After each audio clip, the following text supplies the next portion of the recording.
Hi, everybody. It is an honor and a pleasure to be here. I want to start. Several people have asked me what got me into Parkinson's, and I think it's a nice little segue into the philosophical approach I'm going to be talking to you about today. When I was in university, I went to a lecture given by a statistician who said we don't need to even change the slope of Parkinson's progression, but if we just delay the onset of diagnosis, everyone's going to die at the same time anyway. If we can just delay the diagnosis by 5 years, we will cut in half the number of people who have Parkinson's.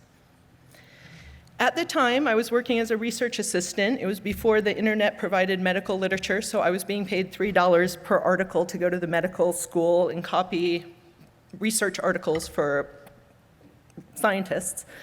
And one of the papers I was sent to go get showed that people who drink 3 cups of green tea per day delay the diagnosis of Parkinson's by 7.7 years.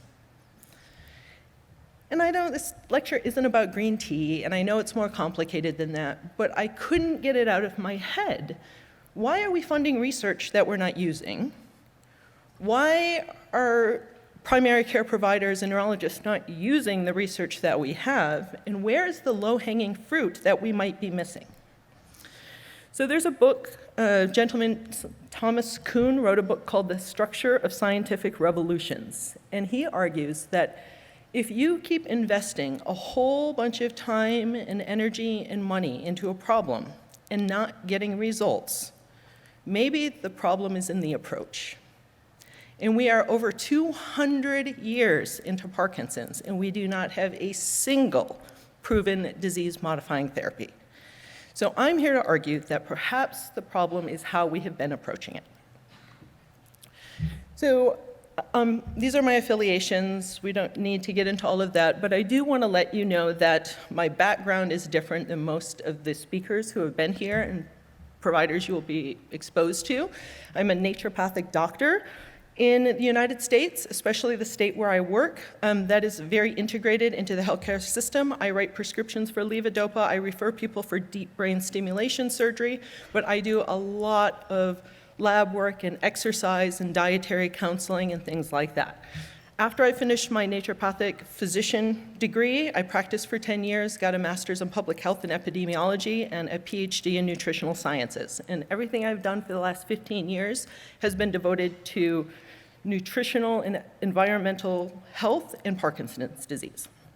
So what I want to talk to you today about is what we've been up to, the rules by which we've been playing, the results we're seeing, the obstacles we're running into, and what all of you can do now to help and get started. So starting with how we define success. Back 40 years ago maybe, out of Tufts University, some nutritionists actually came up with this concept of positive deviance. They argued that in any population, there are going to be some outliers. In this room, there are people doing unusually well and unusually poorly. And there is so much diversity in the field of Parkinson's that the heterogeneity is what has made it so difficult to study. In order to drown out the background noise of all of the diversity, we have to enroll thousands and thousands of people into studies to try and normalize that. What I set out to do is use that diversity to my advantage. If I can ask you all to join a study, tell me what you're doing, how you're doing, we write code that says, what are those people who are doing unusually well doing differently than most people? What about those people doing unusually poorly? What are they doing differently? So I set out to find those outliers who are among you who are doing unusually well and see if we can find the secret to success. The study is called Modifiable Variables in Parkinson's. It started around 2012, and I'll send you to that website in a minute.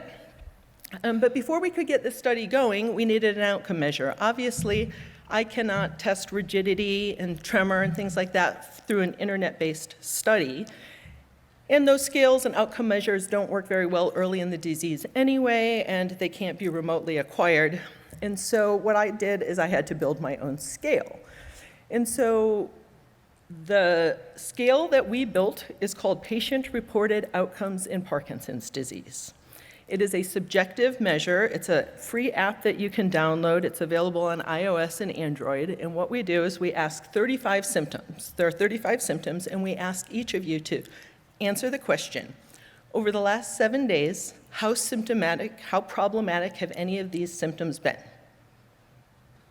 And if it's really bad, you slide to the right. If it's not bad at all, you slide to the left. And the computer adds up all of those points, and you get a cumulative score. We can argue about all kinds of things, but everybody agrees 0 is awesome. I don't care if you're a researcher, a physician, a patient, we all agree if you go through this list of 35 symptoms and their answer is, nope, I'm not constipated, nope, I'm not tired, I sleep like a baby, no problem rising from a seated position. If you can go through and slide all those tabs to the left, we're all happy. So the name of the game is how low can we go? So this is what the legend looks like. By the time a person is diagnosed with Parkinson's, their score is about a 500, 550. Excellent is less than 500. Good, 500 to 1,000. Fair, 1,000 to 1,500. And poor, higher than that. Research suggests it takes about a 100-point change for you to feel a difference. If your score goes up by 100 points, you feel worse. If your score goes down by 100 points, you feel better. What I tell all of my patients the day I meet them in clinic, our goal is that your score is less than 1,000 on your 100th birthday. I want every day of the rest of your life, your quality of life to be good or excellent. So does the scale work? We have done 2 validation studies. We've done one ourselves. An independent group in Sweden did another. We have found it is valid. It is especially useful in the first 10 years of the disease. The scale you're all used to has something called a floor effect. You actually have to be a certain amount of symptomatic for that scale to start being useful. So early in the disease, the conventional outcome measures we're using aren't very helpful. So this scale is better early in disease. It correlates with quality of life, it correlates with other measures of disease severity, and it is responsive to intervention. We can see that when people I believe we have about 500, 600 patients who enrolled in our study before starting levodopa. The 6 months after they started levodopa, we looked at their change in symptoms, and we saw the biggest improvements in anxiety, muscle pain, sleep disruptions, motivation, balance, fatigue, and tremor. So you all know levodopa helps your symptoms. Our scale tells us that levodopa helps your symptoms, but what's kind of unique about this is we don't think of levodopa as helping non-motor symptoms. But our data, and anyone who's been in clinic knows that patients will often tell us when they start meds, when they get their medication dialed in, there are a lot of non-motor symptoms that improve. Energy improves, sleep improves. So there's a lot of diversity between countries. We all know that. The data I'm talking to you about today is almost all coming from this MVP study. Just to give some context, we have 3,500 people in the data set right now. About 4% of those people are Australian. Almost everybody, I believe it's something like 95% are from English-speaking countries, but you are represented, just not very strongly. This is me playing around. This is not real data. I mean, it's real data, but it's not take-home data. I just want to tease you and show you what's possible with this. But I was playing around with how many Australians are in the study, and we can actually start to look at different pro-PD scores between different Australian states, right? And so I just looked at the first 26 people who had enrolled in the study, and I plotted the average pro-PD score of patients between states. This is not adjusted for how many years they've had Parkinson's and how much they exercise. I just want to start to introduce this concept of comparative effectiveness research. There are a whole bunch of ways to do studies and research that are not double-blind, placebo-controlled trials of one agent, right? And so in this model, in this type of research, what we do is we don't study you, we study us. Is there a state getting better outcomes than another? Is there a clinic getting better outcomes than another? Is there a doctor out there who's getting better outcomes than another? And just because a healthcare clinic or a doctor gets poor outcomes doesn't mean they're a bad doctor. right? There are a whole bunch of reasons: underserved communities, extenuating circumstances. Bad scores don't mean bad doctors, but if we can find a really excellent doctor, an excellent clinic, an excellent healthcare system, why can't we emulate them and learn from them? So what I did is, a couple years ago, I gave a lecture to the Pacific Northwest. We have a meeting every year where the British Columbia, Washington State, and Oregon get together and have a meeting, and I compared who was getting better outcomes, British Columbia, Washington, and Oregon. And I threw Australia into here just to show you that you're getting better results here than Washington and Oregon, but not quite as good as British Columbia, Canada. And again, these are not publishable data. I just want to tease you a little bit and show you that we have tools we're not using. There are research strategies we're not applying. Why can't we start trying to have contests? Who can get the best outcomes? So in the spirit of integrative medicine and lifestyle, I want to talk dopamine. I have not heard the dopamine resistance, fear of levodopa at this conference that I hear at a lot of other places, and I'm really happy to hear that. Even though I do integrative and alternative medicine, I cannot be a more enthusiastic supporter of appropriate dopamine repletion. Just like some people have a B vitamin deficiency, you all have a dopamine deficiency, and it absolutely needs to be replaced. There's always usually a question about mucuna. It is a naturally occurring herb that has L-dopa in it. If you're already on levodopa, ignore this. But for those of you who are hesitant to start levodopa, one, you shouldn't be. But mucuna is a reasonable place to start. It does have levodopa in it, and it actually does work quite well. And there are a lot of places around the world who don't have levodopa, and they're working on even trying to get some mucuna to those regions to see if we can relieve some of the symptoms of Parkinson's disease. So there are a whole bunch of, whether we're talking mucuna, carbidopa, levodopa, but there is a levodopa protein interaction. I just want to make sure all of you know that the same receptors that absorb dietary protein are the same receptors that absorb your levodopa. So if you have a high protein meal at the start of the day, it can interfere with your medication absorption for hours after. The whole 1 hour before, 1 hour after thing doesn't cut it. If you have plant-based protein, like peanut butter or hummus, that does move through your intestinal tract quite quickly.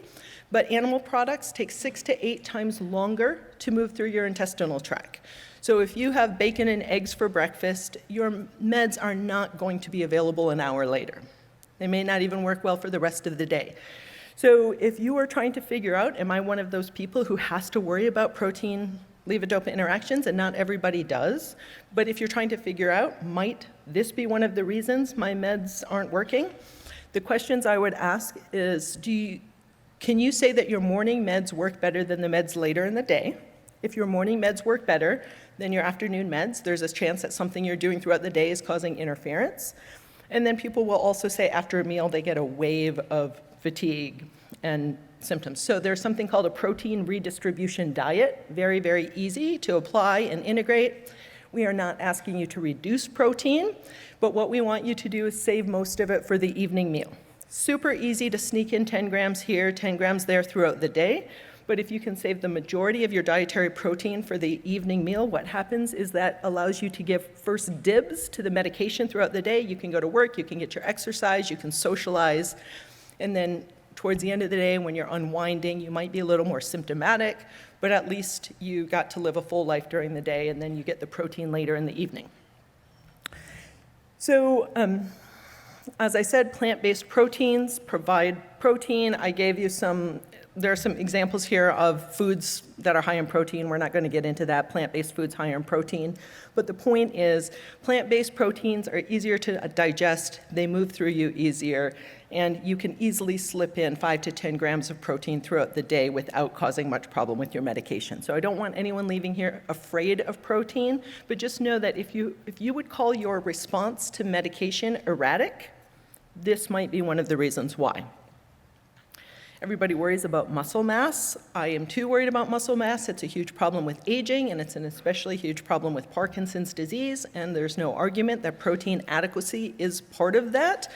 But too often people start losing weight, getting wimpy, and feeling their muscles start to go, and their solution is more protein, protein, protein, protein, protein. That makes their medication not work. There's a study that says for every additional 10 grams of protein in your diet, your levodopa requirement increases. So as people are getting wimpier and weaker, they're eating more protein and their meds aren't working and they have to raise their meds and then they have more medication side effects. And so we just get kind of caught in this cycle. So I do want protein adequacy, but I want to make sure that you know that building muscle mass is so much more than just putting a bunch of protein in your mouth. It is absorption, it is weight training, it is a whole bunch of other things. Carbidopa-levodopa interferes with B vitamin absorption. Again, I am a huge fan of carbidopa-levodopa. It is a lifesaver. It is the single best thing that has ever happened to Parkinson's disease. But people who are on carbidopa-levodopa have less B12, B6, and folate. When that happens, homocysteine levels go up, and so does your risk of dementia. So you can have your cake and eat it too. If you are on carbidopa-levodopa, you need to take B vitamins with it, a sublingual B12 and a B complex. The head of Mayo, a year and a half ago, published a paper called Levodopa, B12, and homocysteine, What's the Problem? And in this paper, he basically said, we have known for 25 years that the medication we are giving you is depleting your B vitamins, and when that happens, your risk of dementia goes up. We either need to start giving B vitamins prophylactically to people who are on this medicine, or we need to start testing people for homocysteine levels and make sure that if they start to get deficient, we are in a position to intervene. But to ignore the data that says the medicine that we are giving you is causing side effects that we're not treating makes no sense. There are a bunch of nutritional and dietary things that interfere with levodopa absorption besides protein. Magnesium oxide, milk of magnesia. Many of you have been sent to get magnesium for your constipation. Magnesium citrate works like a charm for constipation, and it will not block meds. Magnesium oxide does work for constipation, but it will make your levodopa unavailable. So even the form of magnesium that you're using really matters.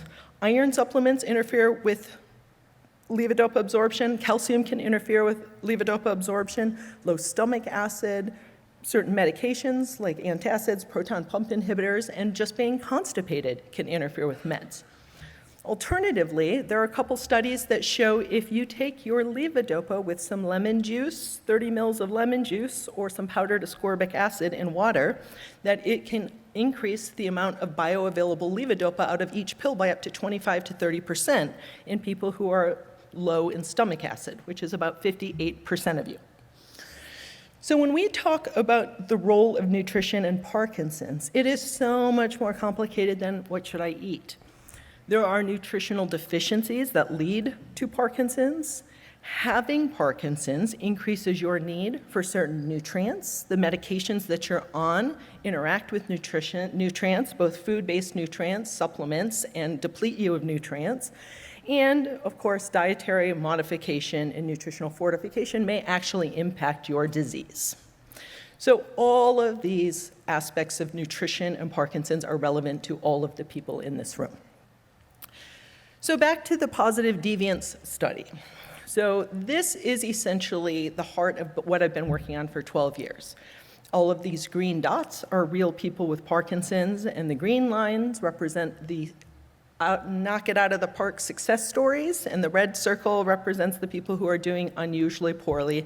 And my statisticians and I have been working to figure out what is the difference between those two groups. All of you know, just because two things go together doesn't mean one caused the other. People who wear high heels are more likely to get breast cancer. Right? The high heels are not causing the breast cancer, but, you know, women wear high heels, women get more breast cancer, they go together, one doesn't cause the other. So not everything here is association and causation, but in here we might find some clues.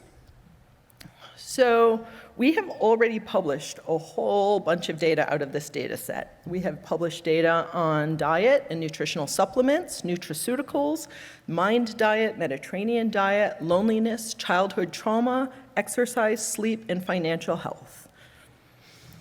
So Starting with the big one, loneliness.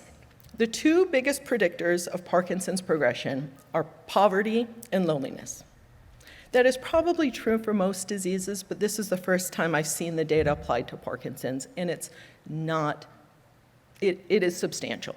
It is about people who identify as lonely are about 45%, lonely people are 55% more symptomatic than people who say, I am not lonely. People who check the box, true, I have a lot of friends, have 21% fewer symptoms. I just had a patient last week that asked, can I keep eating cheeseburgers if I go make a couple new friends? I don't know if you can go make friends and watch your symptoms go away. But these are low-hanging fruit. And I think Alcoholics Anonymous is actually a really incredible model for this. Before we dismiss this, there is something about community being medicinal. There is magic that happens when people come together. And I'm not convinced that community isn't in some way, shape, or form therapeutic. People who are lonely are not progressing at a faster rate of progression. They are just more symptomatic every step of the way. So how easy is that to fix? I have started, there's something called social prescribing. On a prescription pad, you send people out of the door and tell them to start volunteering, tell them to start attending a club, join a book club, start picking up trash with the local girls and boys club. I don't really care what you do, but find some way to plug in. I did not ever think when I started this study that being single was a risk factor for worse outcomes. I'm single, I like being single, I intend to stay single, but our data says that if your quality of life is poor, there's a 50% chance that you are single or partnered. But as quality of life increases, it becomes harder and harder for a single person to have a high quality of life. So that only 9% of people with Parkinson's who say my quality of life is excellent, only 9% of them are single. Why is it so difficult for single people with Parkinson's to have an excellent quality of life? And what are we doing about that? Physical activity. Our data, we ask, how many of the last 7 days have you done at least 30 minutes of exercise? Our data says that the first 2 days don't even count in terms of disease modification. If you want to slow the progression of disease, we start really seeing measurable impact at 3 days per week, and every extra day is better. People who exercise 7 days a week are doing better than people who do 6. People who do 6 days a week of exercise are better than people who do 5. So you get to decide. You get out what you put in. Everybody is worried about tremor. Tremor causes this stigma. Tremor is kind of the cardinal symptom of Parkinson's disease, but our data suggests tremor doesn't mean much. Tremor does not predict your quality of life. It does not predict your progression. It doesn't predict much. What does predict how well you do is the number of friends you have and your social health. Sleep. We've heard some talk about that this week, or these last couple days. There's a nice bell curve. People in yellow have a little bit of sleep problems. People in the green have no sleep problems, and the people in the red have a lot of sleep problems. And just like you would see in any good study population, this is a normal distribution, and in this room we have a nice spread of what we would expect to see. To the right is the graph that shows the worse your sleep, the more symptomatic you are. So much that the good sleepers are less than half as symptomatic as bad sleepers. Sleep is when you take out the trash. It is when you repair, you rebuild, you remodel. There is a 17-fold increase in your brain wringing out the metabolic waste, wringing out the dirty sponge at night while you sleep. If you've all heard, or maybe you haven't, but Parkinson's in part is due to impaired autophagy. Your neurons are not doing a good job taking out the trash. All of that happens while you sleep. We've published a paper on nutraceuticals, vitamins, minerals, supplements, whatever you call them. This is not a shopping list. I don't think you should all go out and start these things, but what our data said, we surveyed 1,100 people with Parkinson's in 2023, and I believe there were 13 supplements that were statistically associated with fewer symptoms over time.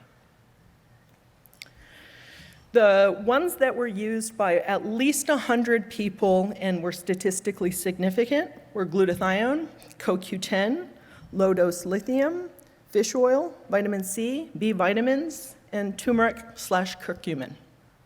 Again, this isn't a shopping list. I don't want you to go out and start all of these things, but I do think it's appropriate to bring this list to your healthcare provider and ask, would any of these hurt me, or do you think any of these might be useful? Let's have a conversation. Quality control is a big problem. I don't know what you have here, but in the United States, 50% of supplements sold do not have in them what the label says they have in them. So when you buy an over-the-counter supplement, we're not really sure what we're getting. It makes it hard for you. It makes it hard for us. And, you know, there's this hesitancy, I think, for a lot of, especially conventional doctors, to embrace nutraceuticals. But I just want to remind you all, levodopa is a nutraceutical.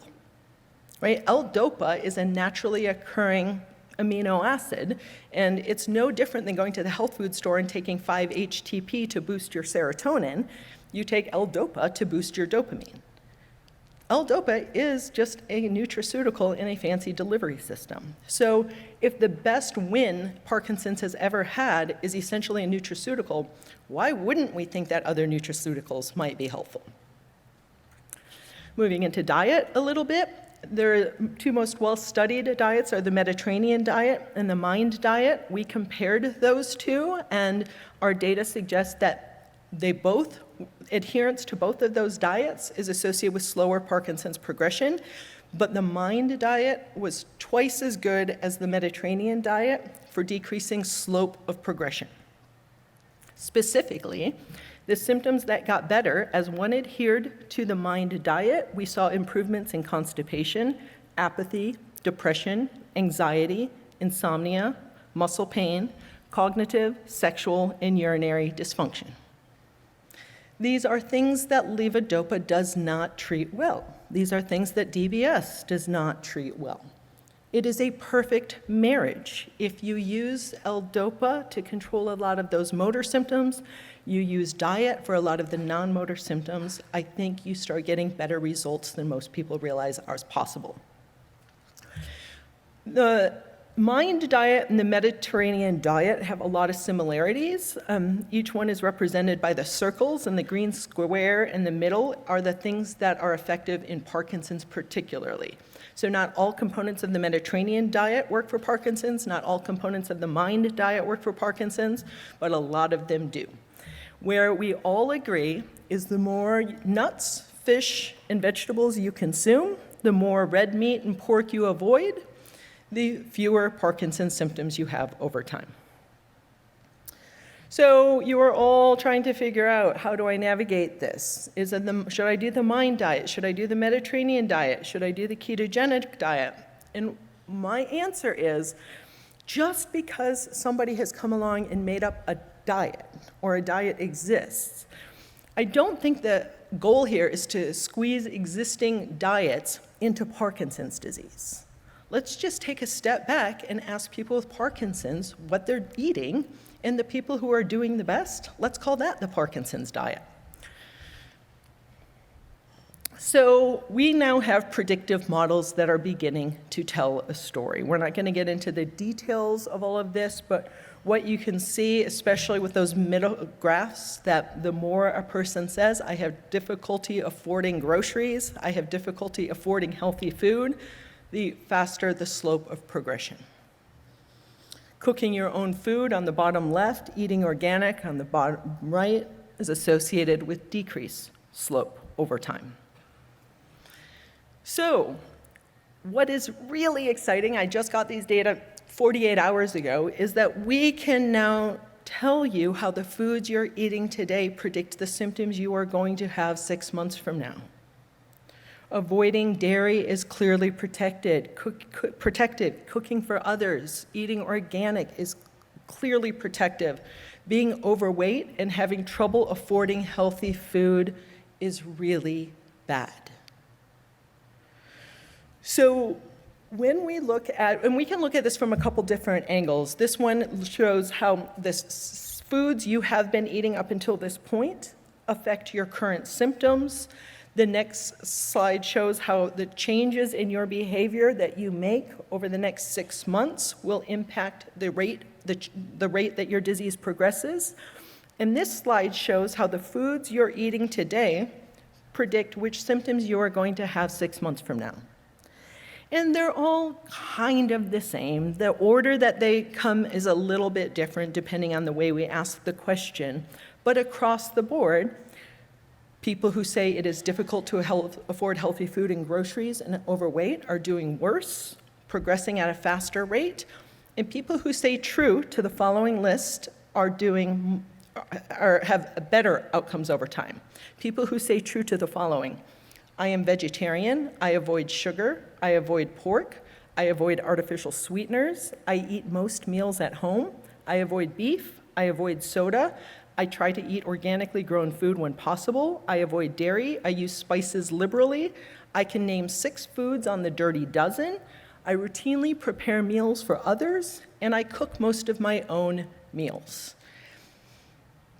Most of those are pretty doable for most of you. It's going to require a little investment in learning some new habits, developing some new patterns, but most of those are accessible to most of you. So for those of you who are wondering, what are 6 foods on the dirty dozen? I'll just tell you briefly. There's a group in a nonprofit organization in the United States called the Environmental Working Group, and every year they analyze 100 different produce to find those that have the highest and lowest pesticide residue. They update the list every year. The dirty dozen are the 12 foods that are so heavily contaminated in pesticides that you might actually not even want to buy them if you can't get them organic. As opposed to the clean 15, save your money.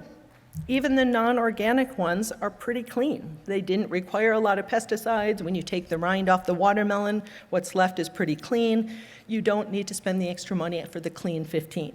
So for those of you who are pinching pennies and trying to be wise with your budget and pick and choose your battles, this is a great list to provide some guidance. So cooking at home, cooking for others, we don't know what that is. I mean, we don't know. I think when you're cooking at home, you're probably a little more thoughtful about the ingredients that go into your food.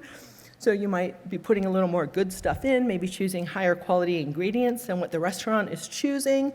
It could be that when you eat at home, you're being exposed to less bad stuff. I think most of us would agree that if you think back to your fried food intake, most of it comes from eating out. Cooking for others, it could just be that people who are less symptomatic are more able and willing to cook for others. It could be that when you invite people over for dinner, you work harder to make better meals. It could be that the person standing over the cutting board chopping vegetables and herbs and adding spices is getting more good stuff, and there could just be social value to eating together. So we're looking at patterns. We're not just studying food, right? There is nobody here who only eats broccoli or only eats pork, right? This is really complicated, and patterns go together. What we can see is that people who are overweight are more likely to have difficulty affording healthy food and groceries. Why is that happening, and what are we doing about it? Right? Overweight people are less likely to eat at home. They're less likely to be vegetarian. They're less likely to avoid dairy, beef, pork, chicken, soda, and artificial sweeteners.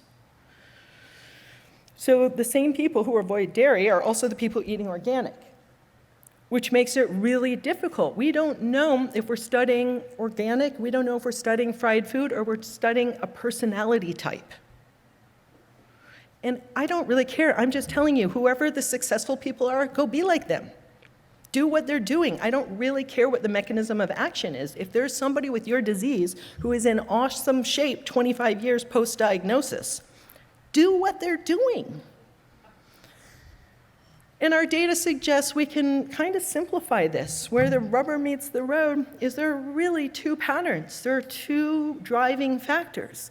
There are the type of people who eat nuts, seeds, and olive oil, and there are the type of people who consume soda, fried food, milk, beef, pork, chicken, butter, and cheese.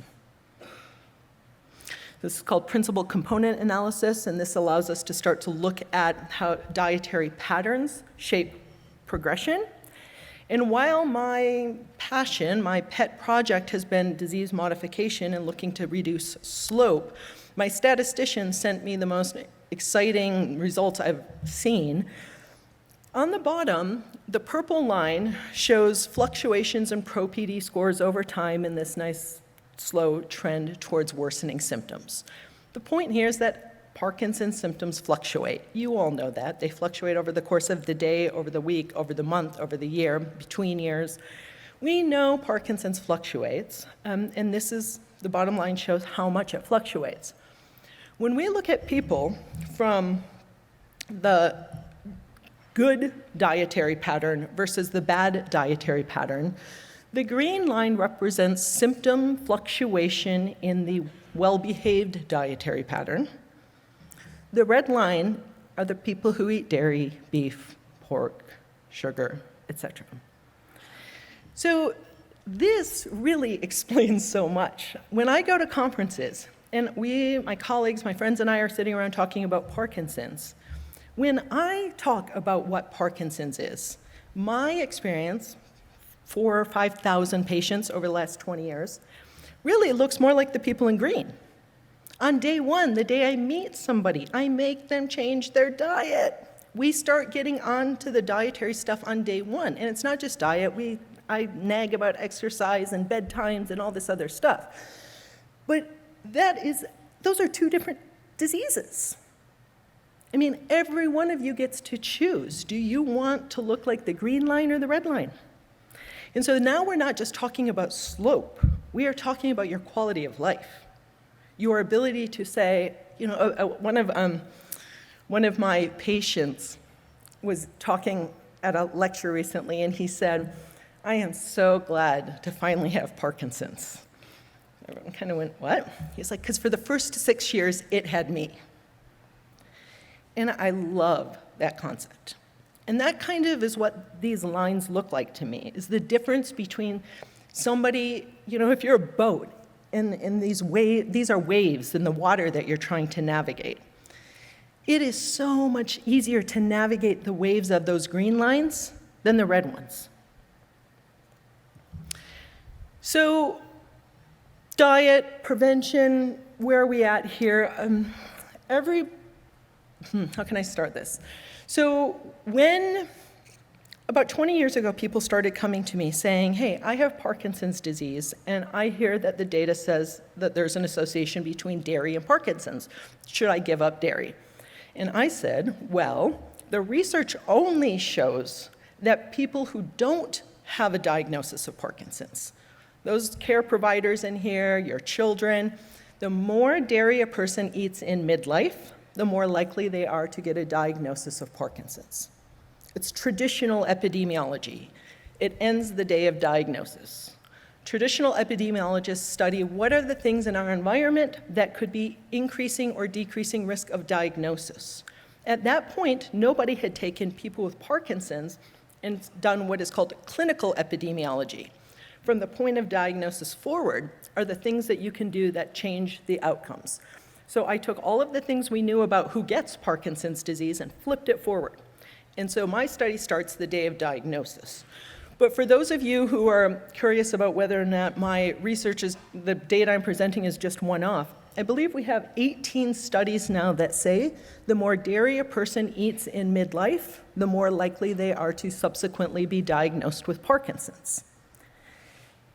And yet it has been really hard to get people to preventively start to implement some of those changes. And so the reason I want to talk to you about that is because this starts so much earlier than the day you are diagnosed, right? By the time you are diagnosed with Parkinson's, most of you have already had it for 20 years. And while I'm here to help you, I'm also here to help your loved ones and your children who have not yet been diagnosed. Anybody who has been paying attention knows that this is a pandemic that is out of control, and it is only scheduled to get worse. That means your non-diagnosed loved ones, your children, a lot of them already have Parkinson's. They already have it, but they won't be told that they have it for another 10 to 20 years. So don't wait for a diagnosis to make some of these changes.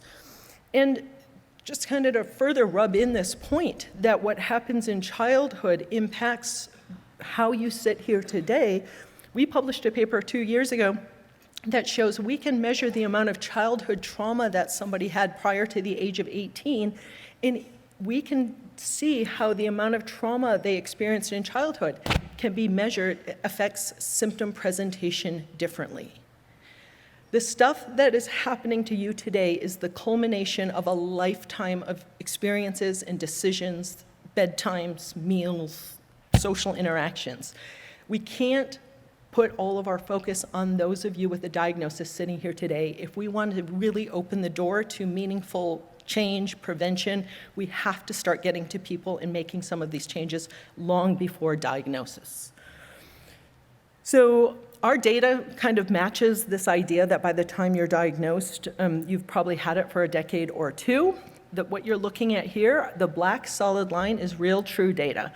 About a 550 at diagnosis, people get worse at about 50 points per year, and about 10 years in, the average person says, my quality of life is no longer good, it has gone into the fair category. I don't love the statistic, but our data suggests the average person with Parkinson's gets about 10 good years. And I'm telling you, there are a lot of people out there who have excellent quality of life at year 20. This is not me telling you your future, this is me telling you what the patterns are and telling you you are in a position to be an outlier. So the dotted line that starts at time point 0, the time point 0 is the time of diagnosis. That dotted line right below there shows what progression would look like if we reduced your slope of progression by 50% starting the day of diagnosis. It's good. If you're going to live another 20, 25 years, I would much rather die with my quality of life being fair than poor, but it's still not good enough. If we could get to people early, when this disease actually starts, at time point T minus 20, and do that same 50% reduction in slope of progression, not only will that person not be diagnosed in 20 years, it'll be 40 years before they're symptomatic enough to get a diagnosis. Making some little changes early, if we can find those things that reduce slope by 50%, could be decades of additional years non-diagnosed and good quality of life. So, in summary, according to our data, diet, sleep, exercise, friends, a handful of nutraceuticals are associated with improved Parkinson's outcomes over time. The lifestyle interventions that we are talking about have very few side effects. There are very few side effects to eating more fruits and vegetables. If you start exercising and join a table tennis club or a pickleball club, there are not that many side effects. And the positive side effects are frankly immeasurable. Using a scale that is more sensitive early in Parkinson's disease seems to be pretty lucrative, and I think I'm excited about that. And lastly, I want to make sure you all know that these data are constantly changing. As more and more of you enroll in this study, we can begin to ask more nuanced questions of the data and give you more accurate, detailed results.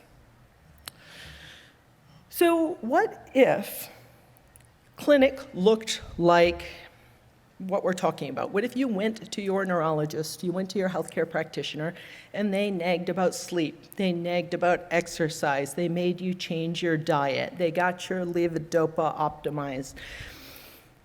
What we do, the chart on the left is if you're using the Parkinson's symptom tracking app, this is what people's story looks like. Each person tells a story, and you can see it's not smooth. It's up, it's down, 2 steps forward, 1 step back. Everybody's progressive journey tells a slightly different story. Last summer, I had 2 medical students come into my office, and they took every single patient I saw May 1st through May 31st. They looked at their Parkinson symptom score the day we met and their score today. And what we have here is on the top two lines are the average rate of progression in Sweden. These are the most accurate data. What they did in Sweden is they took everybody in their socialized healthcare system, put them in alphabetical order. Every fourth person was invited to be in this study. And so we have real population data up at the top. What we see is rich, poor, old, young. But what we see is that the average, in Sweden, the average rate of progression is somewhere between 61 and 70 points per year. In our MVP study, which frankly is mostly wealthy, white people from English-speaking countries who choose to participate in research, that's that middle green line. That's their rate of progression, which alone should be alarming. But the dotted lines down at the bottom are the clinical results I've been seeing in my clinic. The dotted blue line at the bottom shows my average patient's change in pro-PD score over the last 1 year, and the purple dotted line shows their all-time change going back 7 years. These data suggest that Parkinson's might actually be more modifiable than I think we've been told, or I am really, really, really good at selling placebo. So, this concept of modifiability, whether this becomes an app, whether this becomes a video game, whether this is a handout, I'm not sure the best way to convey this as messaging. But if you think of this as a journey that you're on, and the island, you're a captain of a boat that is headed off course. The destination is this little island down in the corner, excellent quality of life decades from now. And you are on a journey, and everything that you do on the top part of that list steers you a little further off course. Everything you do on the bottom half of this list steers you, course corrects a little bit. And if it's not on the list, it's neutral. I would love to get to a paradigm where we can start to treat Parkinson's more like type 2 diabetes. Yes, it requires some medication management, but your future is night and day different based on the lifestyle choices you make from here on out. So, in summary, it would be so helpful for those of you to consider joining the MVP study. We need more than 4% of people from Australia represented. I would love to continue to provide data on Australia in particular, but we can't do that without more of you enrolling. To participate in the study, it takes about 90 minutes twice a year. It's all internet-based. You can participate from anywhere. And a couple of you have asked for handouts, and I can't have a whole bunch of different versions in circulation. So on April 28th, I teach something called Parkinson's School. I will have free handouts, like all of this stuff will be available for you as something that you can print out and share and take home. And so I made a free pass to Parkinson's School with the coupon code Australia that will give you access to the whole Parkinson's School, but especially the diet data that's coming out on April 28th. So thank you.